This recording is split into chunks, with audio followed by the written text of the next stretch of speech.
UT juga kemudian berkembang. Yang tadinya kita harus datang ke UT, sekarang dengan digital. Orang nggak perlu datang, bisa daftar Betul. dari rumah. Bisa kemudian kuliah dari rumah. Bahkan sekarang kita mau ujian dari rumah. Sedang uji coba nanti ujian dengan gadget.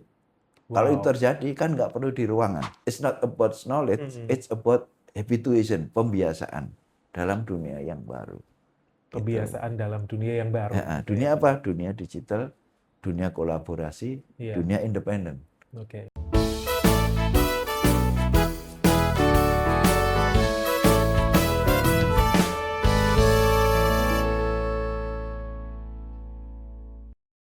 Halo sahabat UT, balik lagi di Potsuka, podcastnya UT Surakarta. Tema hari ini, kuliah fleksibel, masa depan aksesibel. Nah tentunya hari ini kita sudah kedatangan narasumber yang sangat inspiratif, luar biasa, dan sangat spesial. Selamat datang Bapak Dr. Agus Joko Purwanto MSI, Terima selaku kasih, Direktur terima UT kasih Surakarta. sudah diundang di Potsuka Potsuka, G. untuk sharing dengan teman-teman mahasiswa dan masyarakat pada umumnya. Siap. Ye. Sehat Bapak, apa Sehat, kabar hari ini? alhamdulillah, alhamdulillah. Alhamdulillah. Ye. Boleh Bapak menyapa dulu untuk sahabat UT kita yang nonton podcast kita hari ini? Baik, halo sahabat UT, sahabat Potsuka yang saya hormati. Mudah-mudahan hari ini kita bisa sharing dengan baik dan Anda semua sehat dan bahagia. Amin. Ini kita ada beberapa pertanyaan Bapak Silakan, mengenai silakan. tema pada hari Ya. ini. Untuk pertanyaan yang pertama, bagaimana UT berperan dalam pendidikan di era digital yang berubah dengan cepat? Baik, terima kasih Mas Hans. Pertanyaan yang sulit gitu, tapi itu menggambarkan masa depan kita. Jadi Iya. begini, pada tahun 2011 kalau nggak salah, itu di dalam World Economic Forum itu disampaikan bahwa sekarang ini eranya era revolusi industri keempat gitu. Iya. Nah artinya apa? Di forum itu disampaikan yang hadir para ekonom karena World Economic Forum gitu, bahwa ada perubahan besar dengan munculnya dunia digital. Jadi ini mirip Iya. pada tahun 1700-an ketika orang mulai dari kerja orang diganti mesin gitu. Nah Betul. sekarang kerja otot diganti dengan otot udah diambil alih oleh mesin, tapi sekarang diambil alih oleh otak. Otak. Diambil alih oleh dunia, oleh aplikasi-aplikasi diciptakan oleh manusia gitu. Betul. Apa dampaknya? Jadi kalau revolusi industri pertama dulu itu kan menggantikan otot dengan mesin. Iya. Jadi menggantikan kerja yang tadinya ngangkut, tadinya motong, tadinya mindah, itu semua dikerjakan mesin. Betul. Jadi orang kemudian tugas ganti itu udah nggak ada. Berubah menjadi tugas menjadi operator, servis mesin, insinyur gitu. Iya. Nah sekarang juga sama. Jadi dampak dari revolusi industri keempat itu, yang 2, 3 nggak usah bahas, langsung keempat aja. Oke. Bahwa dengan munculnya revolusi industri keempat berarti muncul kerjaan-kerjaan baru. Iya. Apa itu? Pengolahan data. Kemudian misalnya kerjaan-kerjaan rutin itu sudah diambil oleh mesin. Iya. Misalnya verifikasi data. Iya. Kemudian ngolah data, display data, kemudian distribute data itu semua oleh mesin. Betul. Orang yang dulu ada di situ di mana? Ya hilang kerjaannya gitu. Betul. Nah, terus muncul kerjaan baru apa? Misalnya website designer, misalnya kemudian apa namanya apa ya, yang kerja dengan aplikasi itu Iya. banyak sekali, analis dan Programmer lain-lain, mungkin Pak ya. programmer dan lain-lain itu Iya. muncul. Jadi ini sebuah konsekuensi logis dari hal yang seperti itu. Nah, gimana dengan UT? Nah, UT juga sebuah perguruan tinggi yang pada awalnya juga dicurigai ini mau ngapain UT ini gitu. Kok aneh banget gitu. Iya. Jadi UT itu sebetulnya perguruan tinggi yang lebih maju dari zamannya, sehingga dulu dicurigai. Oh iya. Ketika orang masih tatap muka, UT udah nggak tatap muka. Waktu itu Betul. masih pakai radio sama cetak nih. Kemudian berikutnya UT mengenalkan internet. Iya. Dan kemudian internet masih dengan buku.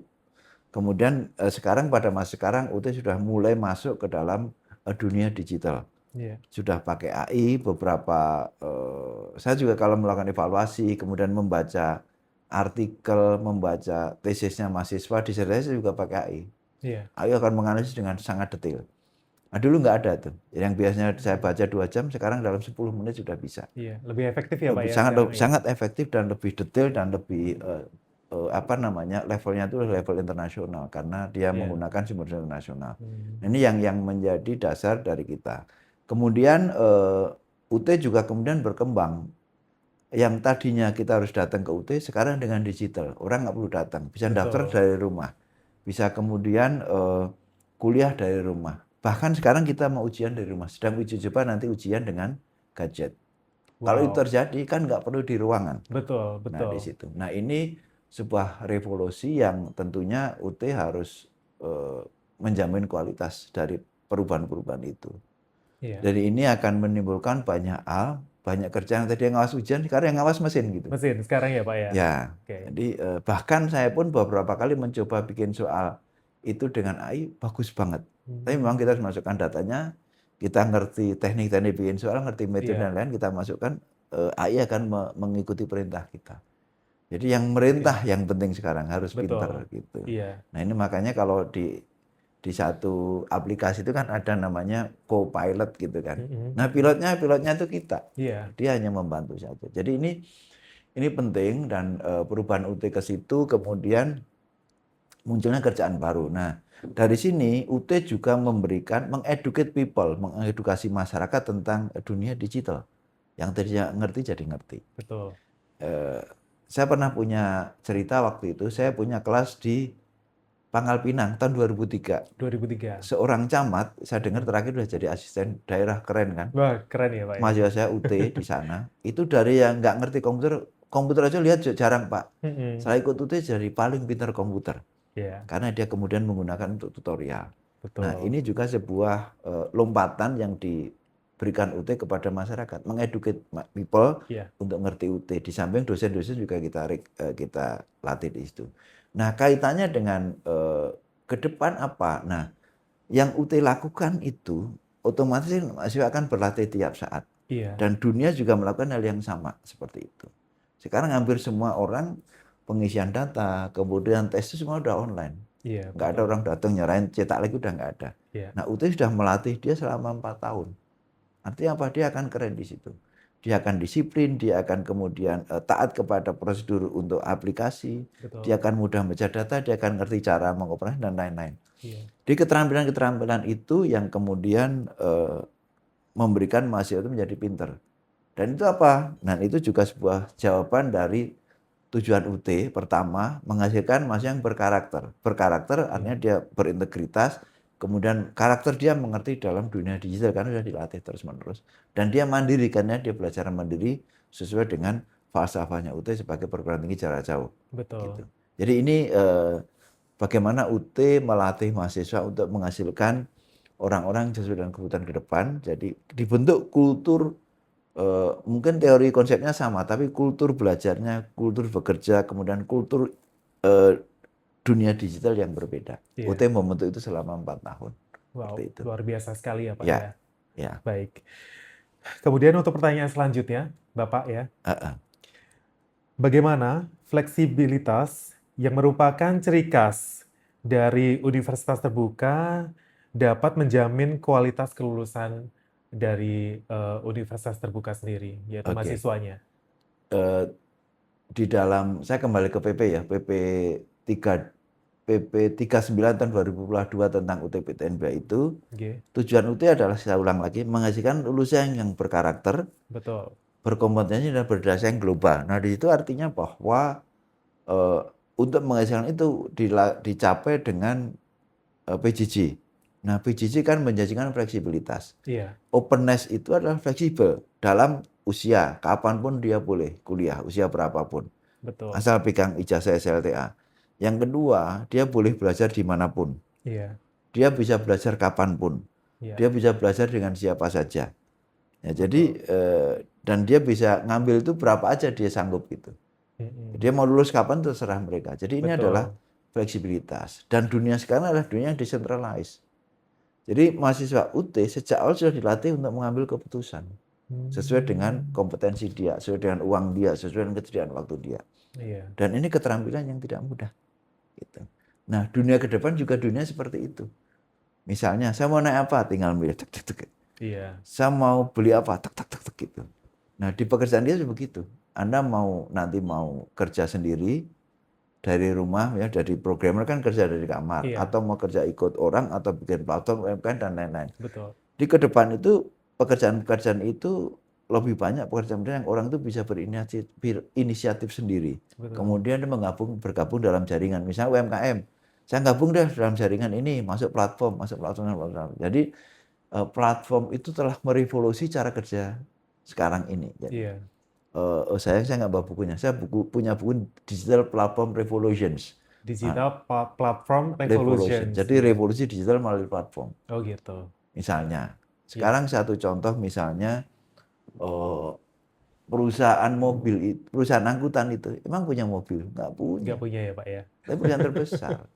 Iya. Perusahaan yang berkaitan dengan hotel, punya hotel? Nggak punya. Hmm, Gitu kan. iya, betul betul. Bahkan nanti pun yang saya kok menduga nanti akan ada penyedia layanan pendidikan itu nggak punya dosen. Sumber belajar di mana-mana kan. Iya, betul. Sekarang kan udah mulai tuh. Iya. Gitu. Artinya tidak punya dosen tetap gitu ya Pak? Atau bagaimana Ya contohnya? kan materi udah ada di mana-mana. Oh iya, betul. Tinggal Betul, merangkai, betul, betul. sawarkan, selesai. Iya. Coursera, mahasiswa 70 juta punya dosen? Enggak juga. Mungkin nanti Hmm, Google. betul, betul, betul. Gitu. Iya.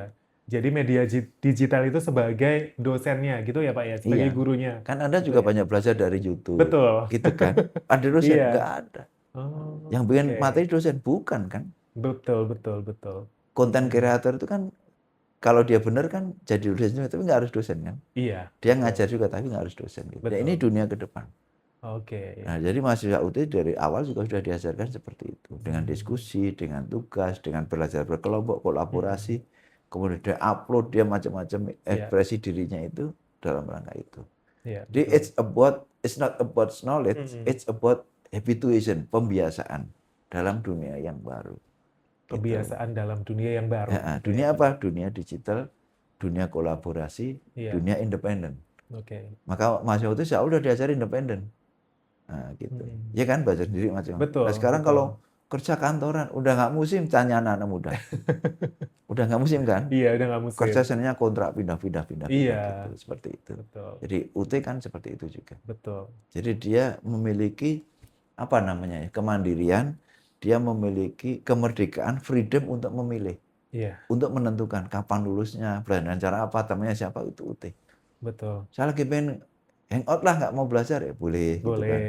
Iya, Sehingga saya lagi semester lagi jenuh lah, saya mau ambil 2 mata aja, boleh. boleh. Semester depan mau 30 SKS, boleh, Boleh. gitu. Seperti itu. Saya mau cuti dulu lah. Boleh gitu ya, Pak ya? Iya, boleh. Ini Oke. nih yang saya sebut UT itu is not a just Mm-mm. apa namanya giving knowledge gitu, tapi juga tentang bagaimana kita menghabituasi, membentuk perilaku merdeka. Perilaku merdeka. Iya, Perilaku merdeka. iya. Bisa dijelaskan perilaku merdeka itu Ya karena mungkin contohnya? fleksibilitas tadi. Oh iya, fleksibilitas itu ya, Pak ya. Dia boleh Bebas kapan, gitu ya, Pak ya? dia bebas gitu Oke, kan. Mandirinya siap, kan siap. di situ. Oh iya. Mandiri freedom ya mandiri kan. Iya, Kalau nggak betul. mandiri nggak freedom gitu. Betul, betul. Gitu.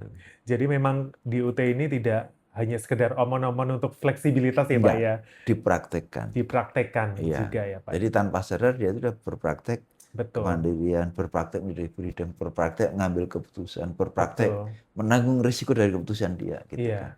Berpraktek kolaborasi gitu. Betul. Dan mereka nggak sadar itu 4 tahun loh berlatih tiap Iya. hari.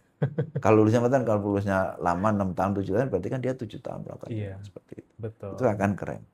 Wah, Gitu. oke. Sangat luar biasa sekali, Pak. Untuk pertanyaan selanjutnya, Pak. Pesan Bapak nih untuk masyarakat yang masih ragu untuk melanjutkan pendidikan dan bagaimana harapan Bapak untuk masa depan pendidikan yang lebih inklusif di Indonesia ini, Pak? PJJ itu salah satu wujud demokratisasi pendidikan. Iya. Mana ada sih perguruan tinggi yang lebih murah dari UT?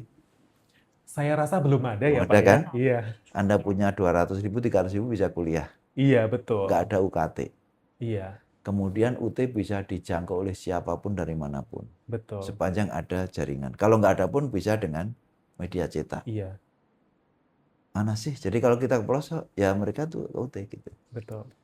Nggak pelosok pun di kota, kalau dia nggak punya waktu, dia nggak bisa kuliah juga. Nah, Iya. mereka akhirnya jarak jauh dengan UT. Nah, jadi eh, dan kemudian kita lihat ke depan itu kalau lihat misalnya TV, kemudian ojek yang tidak online gitu ya, kemudian angkot mati semua sekarang. Betul. Artinya apa? Dunia itu berubah menjadi lebih maju. Iya, Termasuk pendidikan tatap muka juga dipertanyakan sekarang. Gitu. iya. Jadi Harus mengikuti Oke. makin ketemu antara tatap muka dan jarak jauh. Akhirnya nanti juga mungkin yang jarak jauh perlu sedikit tatap muka, yang tatap Iya, muka kan banyak jarak jauh. Seperti itu. Karena orang juga ngapain 2 jam perjalanan untuk ketemu 1 jam gitu. iya, Ya mereka betul. mending pakai itu. Ngapain nunggu dosen sehari sampai pagi sampai sore. Waktu kuliah saya 3 kali kuliah tuh kayak gitu kerjaannya. Hmm, Nunggu pagi sampai sore. Iya, Nggak ketemu nggak pulang ketemu lagi gitu pulang kan. lagi. Itu kan wasting time dan anak-anak sekarang udah nggak mau kayak gitu kan. Iya, Nah, jadi disitulah peran UT untuk sekali lagi menghabituasi. betul. Bahasa itu membiasakan untuk kita itu efisien, efektif di dalam termasuk dalam proses pembelajaran. Fleksibel gitu. Fleksibel. Jadi seperti itu. 3E berarti. Heeh. Efisien, efektif, dan fleksibel. EEF ya Pak ya? Ya kayak gitu. EF. Atau V, V ya? FEE, lebih enak FEE, kan iya V betul banget. kan. V.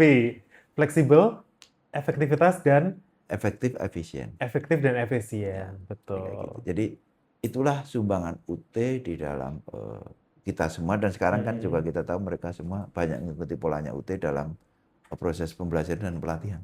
Betul. Gitu. Oke. Baik. Terima kasih Bapak sudah Sama-sama, hadir Mas ya Hans. di podcast kita, Potsuka, podcastnya UT Surakarta. Jangan kapok-kapok Bapak datang ke podcast Mudah-mudahan kita. menginspirasi buat kita semua Siap, ya. pastinya Bapak akan Ya, menginspirasi kita ini semuanya. pengalaman orang tua nih. Iya, saya pengalaman anak muda juga Pak.